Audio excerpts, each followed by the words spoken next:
Victor Paz? Yeah. Yeah. I just did his show 2 weeks ago. Yeah. Yeah, I He's mean, trying to get good. yeah, he's doing great. And that show, if you ever been to Insane Brewery in Vista, best local comedy show you can go to for your money. Absolutely. Good shout out. Huge. What's it called? It's called the name of the show or the name of the brewery? No, we got the name of the brewery. What's the name of the show? Oh, it's that's Victor's. Cackles Comedy. Yeah, I think Cackles? It's Cackles. K-A-K-L-E-Z or something. Okay. Yeah. Welcome to the Comedy Equation with the Powell Brothers, where every episode begins with a joke. Here we go. All right, welcome back, everyone. This is Frank Powell with the Comedy Equation podcast. Today we have Jeff Anaya. Let's see what he has. Woo! See, that's not that good at dating. It's not a good. I don't currently unemployed. Don't have a job. Don't have much money. Very difficult to date a woman when you don't have a job, no money. You have to trick them. And, how many times can I invite a woman to a romantic evening under the stars before they realize that I'm homeless? How many do I get? Not that good at the relationship stuff. You know, like this girl, we were talking online and stuff. She wanted me to come over to her house. She was feeling it, you know. And this was like 1 a.m, and so I had to take a bus all the way. It took me 45 minutes. I'm just sitting on the bus, and she's just like sexting me. She's like, "Oh, come on, I'm so ready. Come over here." And I'm just like, "Get a towel. I'm on the way." I don't know. It's. I think it's better than an alternative, though. You know, like anyone married in here? Yeah, married. So sweet. Divorce rate 50% here. And I don't mean anything on anyone's marriage. I just think that they need to incorporate that more into the ceremony. You know, just like before you say I do, the priest just comes out with a coin. He's just like, call it, bitch. You are so in love. All right. Yeah. How'd you feel about that performance? It's from a while ago, Right. so I don't say any of those jokes anymore, which I'm very comfortable just sharing all that right now. Yeah. You'll never hear it out of my mouth ever again. Good. That was in San Francisco. Right. I don't know if you're familiar with the SF scene, but it is a great place to start doing comedy because there's like a hierarchy that is very clear. We're in San Diego. There's so many clubs. Some of them are great. Some of them not so great. There's a couple really good local shows. So you're kind of just in this nebulous, like, am I at the spot? In San Francisco, there's one club. It's an amazing club. You have to get into like the other like venues that are good through the club, the Punchline. And in order to get up at the Punchline, you have to be there for a year. You have to show up every Sunday and just hang out. Wow. So it's like you start off, it's just open mics. They're generally, not great. Then you'll get onto some local shows, and there are better local shows, and then you'll eventually be good enough to do the Punchline. So it's very linear in that way, which I think is really good. So that's at the Setup, which big shout out to them. They do local shows in San Francisco, New York, and LA. The Setup? The Setup Comedy Club. Yeah. And it's Where are they located? LA? They're in multiple different locations. It's like a brand, and they put on just some really, really good shows. So that was when they were in SF at their first location, and it was probably the best local comedy show you could ever possibly do. That's not like a club venue, right? What makes it great? I mean, I know you got good talent. Everyone's making, but is there something else? The ambiance, or what makes just a vibe? A comedy room is hugely important to like doing it, right? So you want it to be small, you want it to be packed in, you want it to be low ceilings, you want it to have no distractions, right? And they were in the middle of a Tenderloin, which, if you don't know, is the most scary part of San Francisco. But they were able to pack it out, and it was just like in this little basement that they got branded with all this. It was just the best room. It was just compact. You feel like you're somewhere different than any other place. That's why this room was built for us. In other words, right? Exactly. And you see a lot of rooms where it's like, it's the back of a bar. Right. People are there to drink. I did a show a week ago, and it was a bar that was playing music. People were dancing. People were having a great time. And then it's like, hey, we're going to start a show. And people just start like leaving. Yeah, and then you have to do it. Yeah. That's so I don't like that whole concept, because if you're not going to a comedy show and you're going out to drink beer, things are going to go wrong. Yeah, the comedy is being put on you. Right, exactly. You know, Like, you don't want it. yeah, who's this guy? Oh, we got what? Comedian? Yeah. They're going to be heckling. They're already buzzed. They're talking. Or they're just going to ignore you completely. Exactly. Right? And that's either one of those. It's like, That's sad for a performer. yeah, and if you're a musician, it's fine, whatever. Just play the music. No one needs to like respond to you. Right. But in comedy, it's like, no, you need an audience. So like having a good producer, having someone who can make a show happen is so valuable. 100%. Yeah. You got to get the right producer, the right energy, the right venue, the right Yep. ambiance. There's a whole bunch to calculate. That's why some places do really well, Yeah. and some and they don't even have that. The comedians are Yeah, standard, they don't need to be as good. But it's a place, a destination, a vibe that you go there. Yeah. Okay, let's go. Let's have a couple drinks. Let's listen to these comedians, Mhm. as opposed to like, hey, this bar wants us to talk, and we're going to stand on top of a Yeah. bar. I've seen those things. I feel so bad for the comedians. It's a rite of passage. Yeah. Like, you know what I'm talking about? Like Right, you linear. gotta do it. Start like, at the bottom. You have to eat shit a lot. Did and you? Like, Did yeah. you? So were you in San Francisco? Were you there for a year? Did you hang out? Did I you was get there on for that? 10 years. I did stand up for all my 20s up there. Wow. And it was great, but it's one of those things where like you have to kind of make it yourself. You kind of have to like build your own room. You have to like get into the community that way. And San Francisco is just unaffordable, really, for comedians. Like, they have a bunch of these flop houses, right, where it's like 5 comedians all in like a place that has rent control, and there's like there's no like nothing's clean, everything's terrible. And that was part of my 20s, was just living in one of those.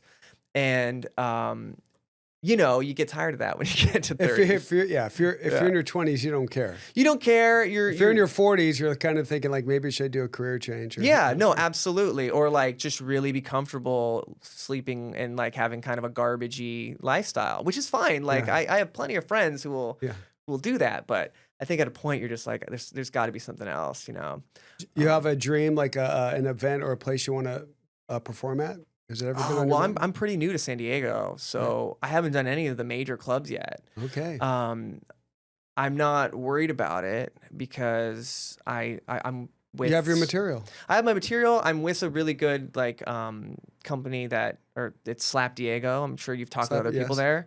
And so they just put on good stuff. They put on a good Saturday show every week. They put on a Thursday show. I've met a bunch of people there through that. And so, I don't necessarily am like knocking at the door of every club trying to get in, because it's like, it'll happen if you just keep doing it and you just keep doing well. Is so. it clean comedy, or do you get to say whatever you want? You can say whatever you want. I did do a clean comedy show. Right, mic drop? They have clean comedy. Do they? clubs. Yeah. Oh, okay. Yeah, I do that. I kind of hate that just because it's like I'm not a dirty comedian. Nothing I Right. said, I think, in the clip Right. was bad. But when they tell you don't say fuck, Exactly. only thing I want to do is say fuck. Yeah, you're like, shit. don't say fuck. Don't say fuck. Yeah, it's like I don't have a bit about bestiality and taking a shit, but like now I do because Exactly. I'm not allowed. I I don't like that either. It should be just open mic. I understand, because what actually Tony Calabrese is a guy in San Diego. Yeah. Yeah, he does Legend. legend. And the way he teaches his students is that, if you want to work in corporate America, Yeah. you got to be clean. Because you got HR in every audience, looking at you if you're going to offend somebody, and it's a roll of the dice with corporate. But if you keep it really clean, you get paid. So he's trying to figure out, we love to do the comedy, we're all over the place, but I need a paycheck. So how do you do it? And then he has that formula. That's why we call this the comedy equation. Yeah. It's kind of like an equation to get from point A to point B. Absolutely. And that's when we talk to comedians to say, what did you do to get from point A to point B? Like, do you remember? Because you've been there for a while. Do you remember the first time you got up on the stage and how you felt? In San Francisco, Yeah. I started in San Jose as a high schooler, and I just wanted to do it for years. I was a comedy nerd, so I would just write in a notebook jokes, but they weren't jokes because I didn't know how to write jokes. Right. I just knew how to like, isn't this so weird? And then like whatever.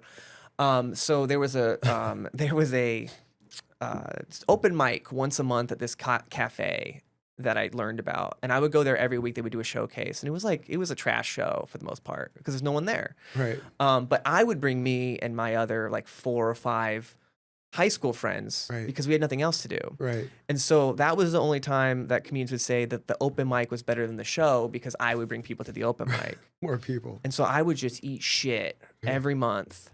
and I wouldn't be able to sleep because I bombed so terribly, and I was so nervous, and I would wrap the coil from the mic around my arm because I was just terrified, but I still wanted to do it, so I just did it. Wow. And then I went to San Francisco, and then I just started doing stuff there, and just sucking for years, and that's part of it. You have to suck for a long time. 100%. Yeah. You got to because your material, you're telling a story. Something happened in your life. Yeah. You're doing a comedic flair. You don't know if it's going to land. Right. And then you just keep going. So do you remember the first time you got like a roaring like laughter out of one of your jokes where you finally go, oh man, this is good. Okay, I got him. Or not really. Well, you think it's great. And I explain this to people a lot who don't do comedy. It's like you have to do 5 minutes in an open mic generally, right? Right. Which is a long time with no jokes. Right. But if you have like one thing that gets a chuckle a little bit, you hold on to it. Exactly. For dear life. And then you'll start doing that again and again and again until you have 5 minutes. But then you'll start writing more stuff and you realize, oh, this is bad. I'm going to throw that out. And so you start to just sort of level it up that way. And then you'll be like, oh, all the stuff I originally thought was so precious wasn't that good. I remember like one of my earliest jokes, and it's terrible, but it's like, the best thing about hitting an orphan is that they can't tell their parents on you. And, it's like a bully joke in high school. Not great, but it has a punchline, and when you have no perspective on anything personally, then it's like you just go for those popsicle stick jokes, right? And when you get older, or like when you get better, you can kind of think about things through to a conclusion that makes sense, and then work your way into like a full bit, right? Storyline where it comes wraps back around. But that's really, I mean, as a high school kid or even in your early 20s, unless you are incredibly good at just being funny, it's like best you can do is popsicle sticks for a while. Were you able to survive being a comedian? Did you? No. You have to have a regular job, and then you hit it. I was working at cafes. I was doing a 9 to 5 through my entire 20s. So I was like, you do 9 to 5 at an office or whatever, and then you go to a show or a mic, and then you're done at 10:30, and then you go to bed. And so I was just tired for all 10 the years. time. Yeah, all the time. Yeah. And you always enjoyed it going up on that mic? No, not at all. So sometimes it started feeling like work? Well, it was just like, I'm exhausted. I'd rather not do this. And, like, again, you're coming up. So it's like, I remember one time there was a Facebook post of a guy who's like, there's a packed audience, there's no one here, come on and get your stage time. So I like say I'm on my way.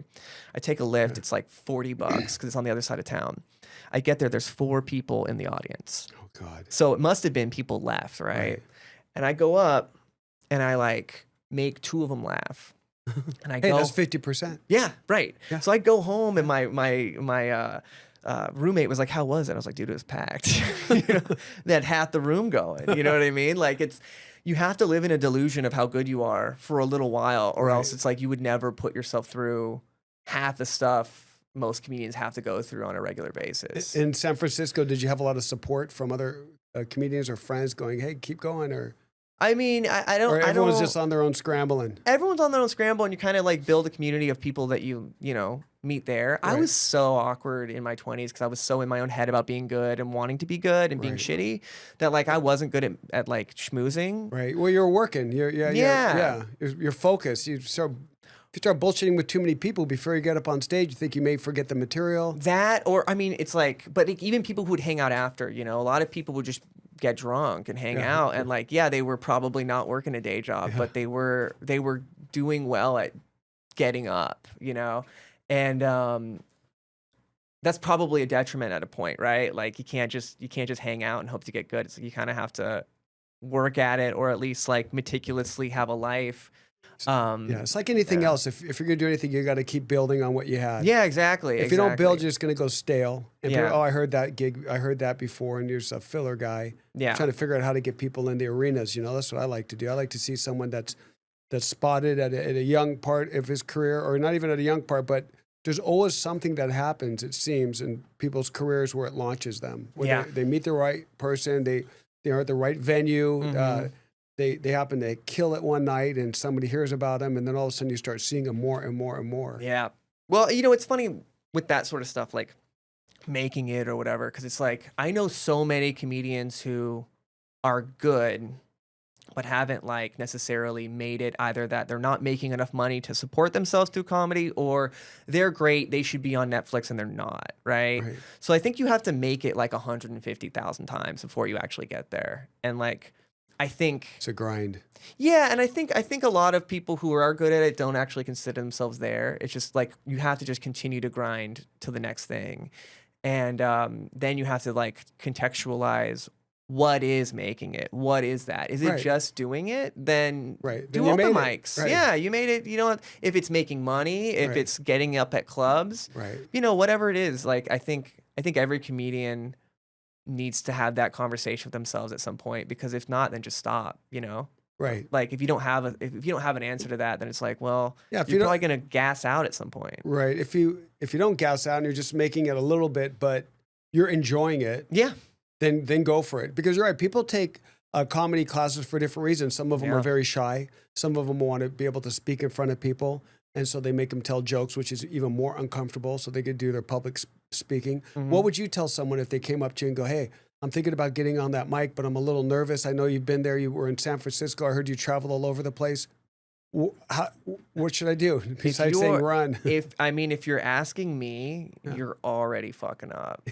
Like I didn't ask anybody. I did it. I ate shit. And you keep going. I have a lot of people who are like, oh, I think I'm funny. I better be good at stand-up. I'm like, no, you're not, because you're not doing it. And that's the only difference between someone who's funny day to day and someone who goes up on stage. You'll realize that all your shit sucks and you don't know how to do this, and it's a completely different thing than being funny in conversation. 100%. And it's so hard to explain that to people, that it's like, yeah, you're funny because we're having a conversation, because I am a captive audience. Correct. Most of the people are not captive audiences. Different. Yeah. The best proof that you're a good comedian is convincing people who don't know you that you're funny. 100%. So it's like, yeah, you can come, but like I'm not I'm not begging. You know? Want your audience also to be into comedy. Yes. Not, Absolutely. Hey, I'm going to support this guy. He told me to come. He's been bugging me. I'm going to go there because they're like, whatever. But people go there in comedy, so I wouldn't invite my friends either if I was going. I'd just go cold turkey and see what happens. So we've been doing a lot of local shows. What's the one craziest thing I've seen, especially in San Diego, is ladies are coming out to shows a lot more than guys. To watch or to watch? Okay. And it's weird because you have to change your material a little bit. It can't just be all guy shit. But it is like, man, if I was 10 years younger and like doing what I was doing in San Francisco, I was like, man, I'd meet some ladies. It's crazy. So I mean, it really depends. Like the audience, you do have to change for the audience. You can't just be you unless you have the best stuff in the world. But it is kind of like a wild thing where, depending on where you are, depending on the show, your stuff might not work. And if you did it in front of your friends, it'd work all the time. And you don't want a sycophant. You want actual feedback. And that's the only way to get it, is with people who don't care about you. I think the best thing you can do as a comic is know when to not say a joke, when to like talk to the audience, when to make a reference to something that you can see. And that requires you to be present. And if you're just going off your jokes, you're not noticing the person in the front row who... There was a lady, texting. two ladies in the front row of the last show I did. They were carb loading. They were eating like full-on pasta bakes in the front of the audience. And I was like, no one is going to bring this up before me? Okay, well, I have to make mention that you're having a full-on meal. There's no table, it's just chairs. So they're just holding it up, just eating while watching. And it's like, okay, someone say something. You know, I don't have a joke about pasta, but I'll try to make fun of them a little bit. Did you get to them? Yeah, absolutely. They're carb loading the comedy show. You know, it's a marathon. But yeah, no, it's bring your own pasta. That's a whole other thing. And I'll take that for next time. I think a lot of like the next level after writing material is recognizing that you're in a live situation and interacting, seeing people, noticing. And that is hard to do if a joke doesn't land, because you're terrified. So you do crowd work? You like crowd work? A little bit. I'm not great at it, and that's something that I'm trying to work at. But you don't need to be great at it. You need to just have a line. You need to be like, what do you think about this? Explore it, and then have a joke that connects to that. So like, I like to do that, or I like to ask a question about something that might be uncomfortable. I used to be annoying with it. I used to be like mean about it, where I just I just point out a guy. It's like, do you eat pussy, sir? Do you eat her pussy? And like just to make him uncomfortable, and then like they get shy and I'd be like, no, look at me, sir, look at me. Do you eat pussy? And like like dirty stuff. Like in San Francisco. In San Francisco, chances are, yeah, no. Well, I mean, it's like be a gentleman, be a feminist. Right. But yeah, no, I now I don't ever want to be a make feminist. That's good. Yeah. It's I don't ever want. I think so many people have a fear of that. Right. And if you go to comedy shows, no one sits in the front unless they're told to sit in the front. Right. And so, or they want to. There's some people that want they're for a bachelorette party or a birthday, and they want to go in the front row. That's the opposite. That's like you try to ignore them. Oh God. And that sucks too. Like I've had like a show where these three guys were so drunk in the front that I don't even say a joke. This guy just stands up. And he goes, "You look like an extra from the Big Bang Theory." And it's funny, but it's like, motherfucker. So like every joke, they're just like commenting. Oh no. The show ended. Hecklers. Oh yeah. But like worse than hecklers, like they were heckling, but then they were also just loud. Like I feel like heckling is supposed to be mean. Yeah, to they didn't you. give a shit about the crowd and the event. They're disrespectful, is what they are. So the ending of the show, the headliner comes on, starts just trashing these people for about 10 minutes, and by the 10th minute, the guy just stands up and just charges the stage and just gets into a fight. Oh no! Really good ending. I mean, awkward. Yeah. I think the show got canceled after that, but it was like, I think you see stuff. every comedy show should end with a brawl. Yeah, if that was like a thing, like there's not enough theme shows because I think they would do well, like a comedy plus a fight at the end. Right, a little MMA in there. Yeah. Just like two of the comics are gonna just have to talk shit enough stuff to everyone to see who's going to attack you. Yeah, that guy looks off the rocker. Get him. I used to do a punk rock comedy show back in San Francisco. It was so much fun. It started off as a podcast, and then we would do a live show because all three of us were stand-up comics, and we would have a comic come up and do a set. And we would have them spin a wheel called the Wheel of Shit that we made in our house. The Wheel of Shit was not even, so it would always land on like three things. Yeah. And one of them that it always landed on was Mosh. And I said, so we had a mosh pit in the front. We took out the front row because no one sat in it anyway. Right. So it's an open, empty section, and we would play a 2-minute like fast punk rock song. Right. Nice. And we would take our shirts off and we just start thrashing. Yeah. And then afterwards, the song would end and we just go back up and we would just be out of breath and just do the comedy show completely just like nothing happened. It's like kids at a recess before they have math. You got to calm them down. We know you're going to get out of control. Let's just start off with this. Exactly. Oh, was that in San Francisco? That was in San Francisco at a really trash bar. Yeah. And so it was one of those things where like they didn't care. No one cares. That's what I love about it. Like here, you can't be pulling that stuff off. I mean, I bet you could. You just had to say it's a punk rock comedy show. You have to find a bar that's willing to do that. Yeah. You have to find a shit bar somewhere. Right. And then you'd have to find an audience who knew that was coming. And at the time, we didn't have TikTok. We couldn't show people what we were doing other than people who attended. Right. And sometimes it's like Fight Club. Yeah, sometimes it's tourists because it's in like in a relatively touristy spot. Sometimes it's foreigners who have no fucking idea what a comedy show that's local would be. And so, I think it's a really big important part of it is like how to promote a show and how to get people to actually come to participate, because you need that, What's the best time to do? Like if you're going to your comedy gig, is it better to do the first show like at 8 p.m. or is it easier to do the early crowd, or is it you rather be at like the 10 p.m. to midnight or midnight to 2? Oh, it depends, but mostly 8. Yeah, you want to do it when it's dark, but you don't want to do it when they're tired. Right. And like for most shows in San Diego though, there aren't many shows that are late. Like people get tired at like 9 o'clock, 9:30 here, which is a little wild, but it when it's light out, it feels weird. It feels uncomfortable, especially if you're like in a space where you can tell that. Like a lot of shows are outdoors or whatever, and so it doesn't feel like it's time to be rude or weird or and then if it's too late, then like people are like, we want to go home, and it's like, all right, yeah. You're right. San Diego is a place where people go to bed early. We don't have a great nightlife in San Diego. Downtown it's getting bigger and bigger. I mean, I was born and raised here, but really, everything shuts down at 1 a.m., 1:30. And a comedy show where you need deserted by 2:30. Yeah. San Francisco can go all night, like New York, even places in L.A., but San Diego, like it's the early, if you like to wake up early and work out or surf or train. That's what San Diego's about. That's the Yeah. biggest culture shock for me. Right. It's just that everyone Healthy. is so healthy Yeah, and if you smell a fit, cigarette, everyone goes into shock. good looking. It's just like, San Francisco, everyone looks like a dork. Everyone is an idiot. You don't have to. It's not hard to stand out. Right. And then I was in Portland for 3 years, and that's just like everybody is.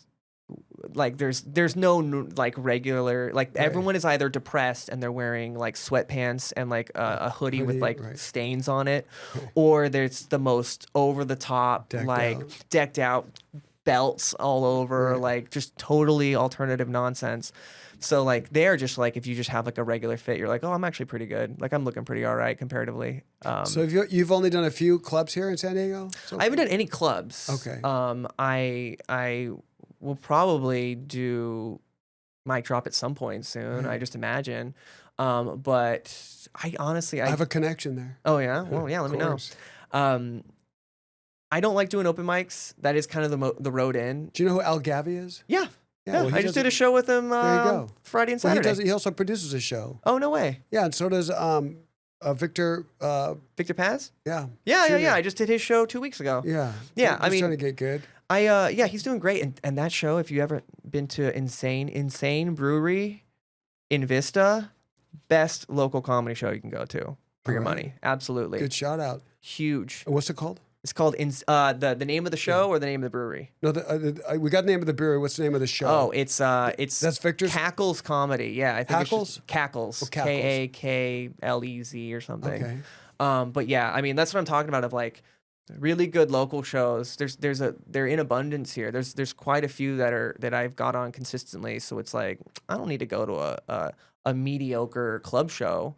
I'd like to, Right. but I'm not wasting my time like doing mics just to hope to get Because a you've already booking. done that. Yeah, You already I'm done over it. You've done your time sleeping in hostels with a bunch of other comedians, Yeah. jumping here and there. Yeah, there used to be like, do you know about the Holy City Zoo? Do you know anything about that? The Holy City Zoo? Yeah. No. So that was a club in the 80s in San Francisco where literally everyone, Robin Williams, all the people who went through there at the time, it turned into this shit bar called Dirty Tricks Saloon, which is now something else. But Dirty Tricks used to have an open mic, and it would go till 2 a.m. And so my roommates would be like, "Hey, we're going. I'll probably get on around midnight, whatever." And it was always just awful.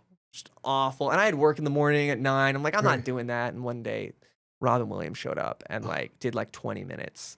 And this is like Killed it. after, yeah. Oh, I mean, it was just like he was getting ready to do time. This is before he eventually died. But it was one of those magical oh man, if you stay out, maybe it'll happen. Are there any professional comedians that you kind of look at as part of your material, or I would like to be like that guy, or I resemble this guy? When I was coming up, yeah. I mean, every time you see something new and good, you'd be like, oh my god, I want to do Who are that. they? It depends on the time, but when I first got up, it was in the era of Dane Cook and Mitch Hedberg, which are completely opposite comedians, but you would not know how to do comedy, so you would see their comedy and then be like, that's how you do comedy.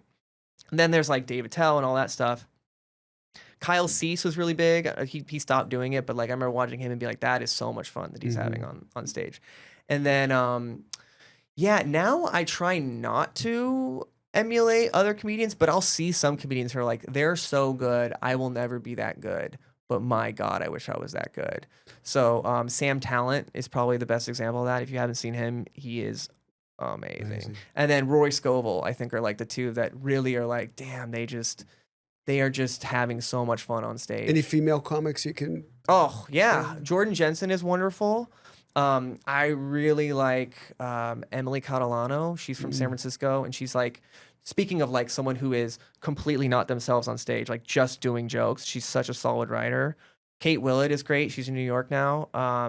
Yeah, I mean, I can name a bunch, but yeah, it's one of those things where now I don't want to be them. I want to be me. Right. So I'll appreciate their stuff, but I'm just going to do what I'm doing and keep with my process because I figured out what I like. I think that's the best way, because once you're you, yeah, people follow you. And that takes 10 years. That takes literally so long to figure out. Right. Or at least, you still keep figuring it out, but like at a point, you know how to kind of write enough to be what you think is what you like, How do you expedite that? Let's say somebody wants to be a professional comedian and their whole goal is to do an arena. Is it going to take them 10 years or is it like talent pool is not there or? To do an arena, that's insane. That's an insane like goal. And I would say lower your expectations to being a headliner locally.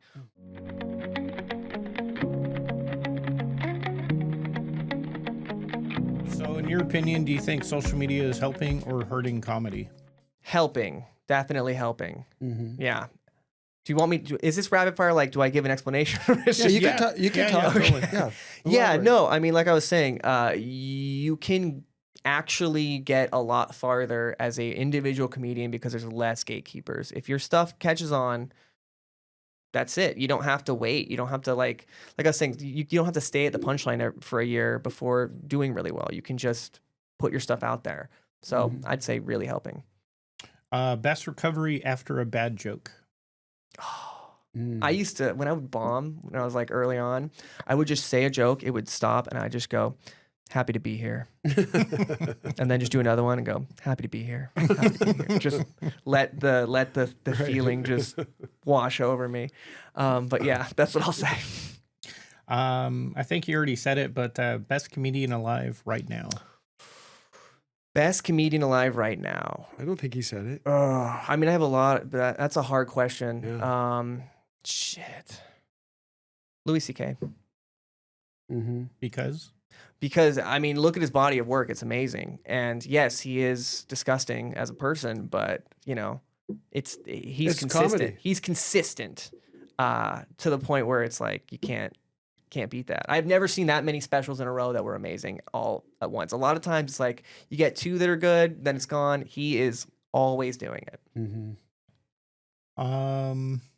This is a two-part question. Have you ever laughed at your own joke on stage, and which one?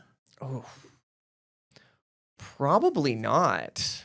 Just because I do them all the time. But if someone interacts with me, like for instance, I have a joke about I asked the audience if they've ever received a dick pic, the girls in the audience, and one woman raised her hand, and then I commented that that's a funny way to bring it up, and then she thought she misheard me and was like, "Oh, actually, I didn't. I thought you said you never received one," and I'm like. She was with a guy, and I was like, well, you need to make an honest woman out of this person right now. You got to send her a dick pic tonight. So, that's pretty much it. Just having fun with the interaction. What's your favorite snack after a show? God, I don't have a favorite, but I always find myself eating like garbage fast food at like 10:30 at night because nothing else is open. So if there's like a good non-fast food option, like I'll do that, or I'll just eat a quarter pounder in my bed, sad. What's your favorite comedy movie? Ooh. Oh, that's a hard one too. I would say, Superbad was big for me because I was like of the age when that came out, and that was the first time I was like, oh, this is actually how people talk, and this isn't like a John Hughes movie where everyone learns something. It's like, no, like at the best, it's like, oh, we're still friends. So I really like that one. That one affected me a lot as a kid. What's one thing audiences don't understand about comedians? They don't understand how much fucking time it takes. It takes so much time to be good. So if someone sucks, like you have not understood how long it took them to just get to sucking. They were probably so much worse for so much longer than you think. That's good. Biggest lesson comedy has taught you? Do it for yourself. You don't need to do it for any other reason that you like it. You don't need to be the best. You don't need to be the smartest. You don't need to be the most successful. Just do it because you want to. And that's for everything. And last question for me, Frank, you'll get the last question here. Who do you think we should have on next? I think you should have on Michael Hall.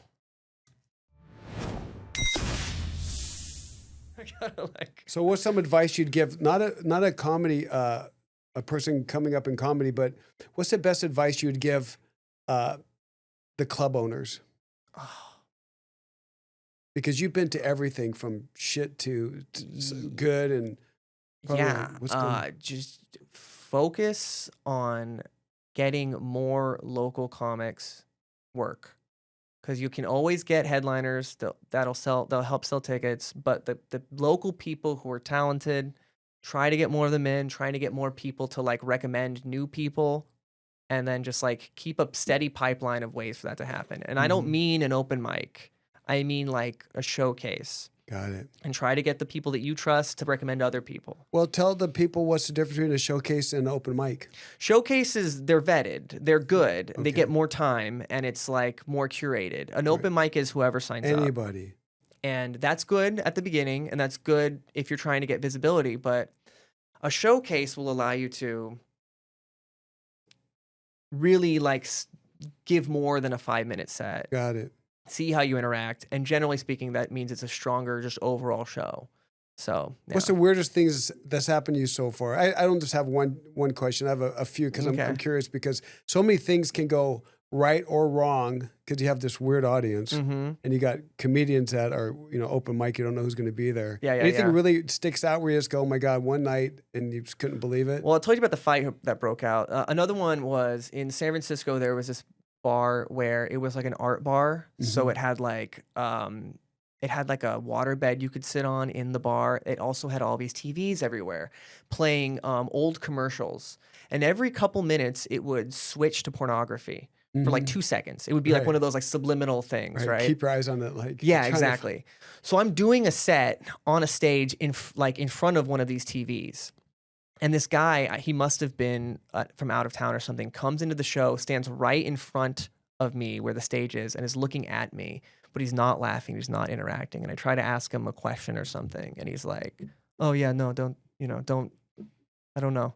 And it's just because he's just trying to watch the pornography behind my head the entire time. He was not there for the comedy show. He was there to just watch a weird avant-garde, 2-second pornographic and you don't thing. know which camera is like whack-a-mole. Yeah, exactly. So that's one of the Maybe it's called whack-a-hole. Yeah, exactly. I don't remember what it was called in San Francisco. I'd have to look it up, but yeah. Wow, it was a that's weird pretty. one. That's good to get the attention. Yeah, Well, you're kind of like you're eating and looking at. What was that? I think I just saw like. Yeah, it's fun if you're drinking and just hanging out, but if you're doing a comedy show there and someone's like legitimately there to just be a weirdo, that is weird. Yeah. And he's just standing in front of you. All right, so how do we get in touch with you or the audience? We're going to put your information in the comments, but what's the best way if somebody wants to follow you, support you? Follow me on Instagram. I believe it's Jeff Anaya. Let me see. Jeff Anaya, JEFFANAYA @ before all of that. So you can follow me there, and that's probably the best way to know when I'm performing. So, and are you going to be performing where and when next? Have you got anything lined up? Yeah, Liberty Station tomorrow at Moniker General. We're not going to be here tomorrow, but anyway. Well, some Thursdays. Right. Go to some Thursdays at Liberty Station. I'll be there. Also Saturdays at Kensington Comedy. That's going to be at Mission Brewing in Kensington. Right. I do a lot of those shows. And then, those are the ones that I have mostly lined up. So, yeah. That's good. And if you want to get in the mic drop, let me know. Oh, absolutely. Yeah? Yeah. Okay. Love to do that. That sounds good. Well, thanks, everyone. And if you want us to continue this, which I know you do, hit that like and subscribe button. TheComedyEquation.com. Send me an email, and I'll get right back to you. Other than that, thanks for tuning in. We'll see you next time. Later. And that right there is The Comedy Equation. Full episodes on YouTube. Right. Uh-oh. I got Robert. Robert's going to give us... What's the segment called? Rapid fire? Rapid fire. Let's call it fast fire or fast talk. Anyway, rapid fires. He's going to give you some questions that he has and see... We're going to test you, see how well you do. Great.